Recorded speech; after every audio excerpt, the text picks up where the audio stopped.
Lakshmi ceramics நம்ம shop அனைத்திலும் top. All top brands எல்லாம் ஒரே இடத்துல. Lakshmi ceramics, India's largest retailer.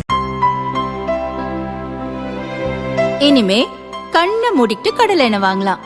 ஏன்னா மந்த்ரா கடலை எண்ணெய் இதயத்தின் தயாரிப்பு. வறுக்க பொரிக்க ஏன் எல்லா சமையலுக்கும் மந்த்ரா தான். மந்த்ரா கடலை எண்ணெய், அபார ருசி, ஆரோக்கியமான உடல் நலம். ஐரோப்பிய நாடான ஸ்வீடனின் தலைநகரான ஸ்டாக்ஹோமில் சர்வதேச அமைதி ஆராய்ச்சி நிறுவனம் செயல்பட்டு வருகிறது. சிப்ரி எனப்படும் இந்த நிறுவனம் 1966 முதல் உலகளாவிய ஆயுதங்கள், ஆயுத குறைப்பு மற்றும் அது தொடர்பான சர்வதேச போக்குகளை கண்காணித்து அறிக்கைகளை வெளியிடுகிறது. அந்த வகையில் 2021-25 காலகட்டத்தில் உலகின் 10 ஆயுத இறக்குமதியாளர்களின் விவரங்கள் அடங்கிய அறிக்கையை சமீபத்தில் வெளியிட்டது. அதன்படி ரஷ்யாவுடன் போரை சந்தித்து வரும் உக்ரைன் உலகளாவிய ஆயுத இறக்குமதியில் முதலிடத்தில் உள்ளது. உலகளவில் 9.7% அளவு ஆயுத இறக்குமதியை உக்ரைன் செய்து வருகிறது. அடுத்ததாக 8.3%துடன் இந்தியா 2வது இடத்தில் உள்ளது.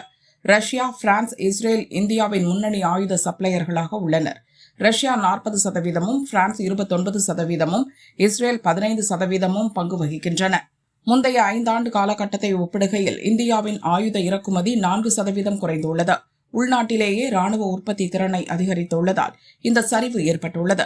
பிரான்சிலிருந்து 140 போர் விமானங்கள், ஜெர்மனியிலிருந்து 6 நீர்மூழ்கி கப்பல்கள் உட்பட சமீபத்தில் பல நாடுகளிலிருந்து பெரிய அளவிலான இறக்குமதியை இந்தியா செய்துள்ளது என கூறப்பட்டுள்ளது.